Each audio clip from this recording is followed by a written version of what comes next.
عزیزان سڵاوتان لێبێ و ئەم کاتتان باش. شیکاری هەفتەی یەکەمی مانگی 6 دەکەین. سەرەتا لە نازداک و دەست پێ دەکەین بۆ ئەم هەفتەیە. ئێمە هەفتەی ڕابردوو زۆنێکمان دیاری کرده بوو، وتمان کە ئەو زۆنە لە ماوەکانی ڕابردوو سیناریۆکی بەهێزی بۆ بەرزبوون چالە کردو و تارگێتی 19120. بەڵام پێش گەشتن بە تارگێتەکە دابەزینێک دەبینین دەستی پێ کردو بەرەو خوارەوە. ئێمە ئێستا زۆنەکەمان ئەپدەیت کردووە، زۆنەکە خۆی پێشتر ئەلەم ناوچەیە بوو لە 18360ەوە دەستی پێ دەکرد تقریبا تا ئەم ناوچەیە.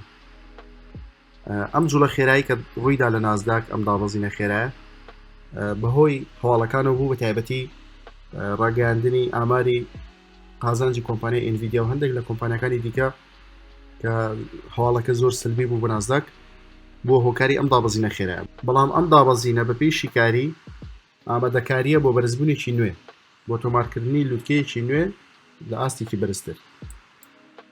ئێمە ئەپدەیتی زۆنەکەمان کردووە، ئێستا بەهێزترین زۆن بۆ ئەم هەفتەی نازداک 18200 بۆ 18000.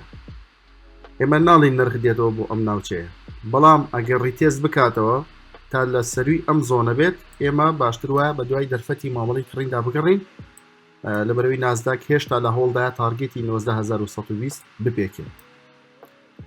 ممکنە لێرەوە ڕیتێستەکە 100 خاڵ تا 150 خاڵ ڕوو بدات، پاشان سیناریۆی بەرزبوون بەو شێوازی کە چاوەڕی دەکەین ڕوو بدات، خۆی بگەنێتە تارگێتی 19120. ئەوەی کە بۆ ئێمە گرنگە ئاڕاستە دوورمەوداکەی نازداکە کە هێشتا بەرزبوونە و لە هەوڵدایە لووتکەیەکی نوێ لە ئاستێکی بەرزتر تۆمارکات بۆ یەتکە ئاگداری مامەڵەی فرۆشتر من زیاتر تەرکیزتان لەسەر مامەڵەی کڕین بێت. شیکاری دووەممان لەسەر ئاڵتون کۆی جوڵەکانی هەفتەی ڕابردوو تا ڕادێک دەتوانین بڵێن ڕێنج بوو لەم زۆنەدا کە دیاریمان کردووە. بەودای زۆنەکە پیپەکانی زۆر فراوان بوو، بەرزترین ئاستی 2364 هەروەها نزیکترینی 2320. بەداخەوە من نەمانتوانی لەم ڕێنجە هیچ قازانجێک بەدەست بێنین هەفتەی ڕابردوو. دوو داخەڵبوونمان هەبوو، هەردوو داخەڵبوونەکە بە سپۆبلوز داخرایەوە بەداخەوە. ئەوەی کە بۆ ئێمە گرنگە یەکلایبوونەوەی نرخە کە لەم زۆنە دەربچێت. بەپێی شیکاری زۆنی خوارەوە کە پێشتر باسمان لەم زۆنە کرده بوو 2313 بۆ 303 هێشتا لە هەوڵدا ئاڵتون ڕابکێشێت بەرەولای خۆی، واتە ئەم زۆنە هێشتا هێزێکی موگناتیزی تێدا ماوە و دەتوانێت سەعر بێنێت بەرەولای خۆی. لە دوای گەشتنی ئاڵتون بەم زۆنە ئێمە دوو سیناریۆی بەرزبوونمان هەیە بۆ ئەم هەفتەی ئاڵتون. یەکەمیان ئەم زۆنەیە 2313 بۆ 303، دووەمیان 2276 بۆ 2265. پێشەوەی باسی زۆنی دووەم بکەین، باسێک لە ئەم زۆنە بکەین. ئەگەر بێت و نرخ بێتە ئێرە، ئێمە بەپێی تەکنیک لە زۆنێکی بەرزبوون دابین و ئەگەرەکانی چالاکبوونی سیناریۆیەکی بەهێزی بەرزبوون دێتە ئاراوە. بۆیە لە دوای گەشتنی نرخ بەم زۆنە دەتوانین تەرکیزمان لەسەر دۆزینەوەی دەرفەتەکانی مامەڵەی کڕین بێت و ئەم زۆنە بە شێوەیەکی گشتی دەتوانێت ئاڵتون بەرز بکاتەوە بۆ 2341. واتە تارگێتی بەرزبوون لە دوای گەشتن بە زۆنی 313 بۆ 303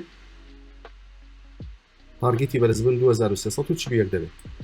ئەگەر بێت و ئەم زۆنە بشکێت بەرەو خوارەوە بە کاندڵێکی یەک ڕۆژی، سیناری دوێمی بەرزبوون بەم شێوازە دەبێت کە جارە دیار نییە لە دوای شکاندنی زۆنەکە بە چه خێراییەک دێتە زۆنی دووەم، چونکە مەوداکەیان دوورە لێکەوە. بەڵام بەپێی شیکاری دوورمەودا لە دوای شکاندنی 303 ئاڵتون دەتوانێت خۆی بگێنێتە 2276. لێرەوە زۆنێکی دیکەی بەرزبوون دەست پێ دەکات. ئەم زۆنە توانای هەیە دیسان و ئاڵتون بگێنێتەوە بە ئاستی 2313. واتە تارگێتەکان زۆر فراوانن بۆ ئەم هەفتەیە، تا ڕادەیەک زۆنەکانیش فراوانن. ئەوەی کە بۆ ئێمە گرنگە یەکلایبوونەوەی ئاراستەی جوڵەکانێتی کە لەم زۆنە دەربچێت، پاشان بە دوای باشترین و گونجاوترین دەرفەتەکانی مامەڵەکردندا بگەڕین. دوو سیناریۆی بەهێز، دوو زۆنی بەهێز هەیە بۆ مامەڵەی کڕین کە ئەم دوو زۆنەیە وەک ئاماژەمان پێ کرد بۆ ئەم هەفتەیە. شیکاری سێمان لەسەر ئیتەریۆم بەڕێزان کە ئەمە جیاوازە لە بازاری فۆڕکس. ئیتەریۆم یەکێکە لە براوە دیجیتالیە زۆر بەهێزەکان لە دوای قوبولکردنیەوە لەلایەن سندوقی ETF ئەمریکاوە بەپێی فەندەمنتاڵ هێزێکی زۆر باشی بەرزبوونی تێدایە. بەپێی تەکنیکیش تەنها یەک زۆن لە پێشی ماوە بۆ دابەزین کە زۆنی 4015 دلارە بۆ 4267 دلار. لە دوای شکاندنی ئەم زۆنە ئیتەریۆم دەتوانێت پۆمپێکی زۆر گەورە بکات و خۆی بگەنێتە ئاستی 5956 دلار، با بڵێ نزیک 6000 دلار.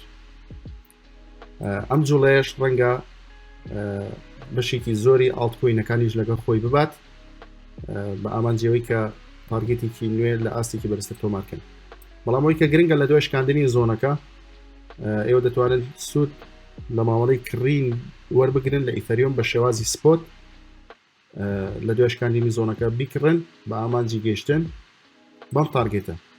تارگێتێکی دیکەش لە ڕێگایە کە من پێم وایە ئەویش ببینێت بەڵام ماوەیەکی پێدەچێت هەر ڕەنگە کاتێکی زیاتری بێت، ئەویش 7337 دلارە. ڕەنگە لە نهایەتی 2024 لە کۆتاییەکانی مانگی 10 و 11 ئەوانە بتوانێت ئەم تارگێتە ببینێ. بەڵام تارگێتی 5956 لە دوای شکاندنی زۆنەکە یەکێکە لە بەهێزترین سیناریۆکان ڕەنگە لە ماوەیەکی کووردا خۆی بگەێنێت بەو تارگێتە و سیناریۆ بەرزبوون تەواو بکات. شیکاری خوێندنەوەکان بۆم هەفتەیە بەم شێوازە بوون: نازداک، ئیتەریۆم، هەروەها ئەڵتون. هیوادارم ببێتە مای سود و قازانج بۆ تەواوی بازرگانان لە ئەگەری ڕوودانی هەر ئەپدەیت و هەر گۆڕانکاریەک لە زۆن و ناوچەکان لە گروپی سمارت ترێدەر گۆڵد ئاماژەی پێ دەدەین. هیوادارم ببێتە مای سود بۆ هەموو لایەک. هەر شاد.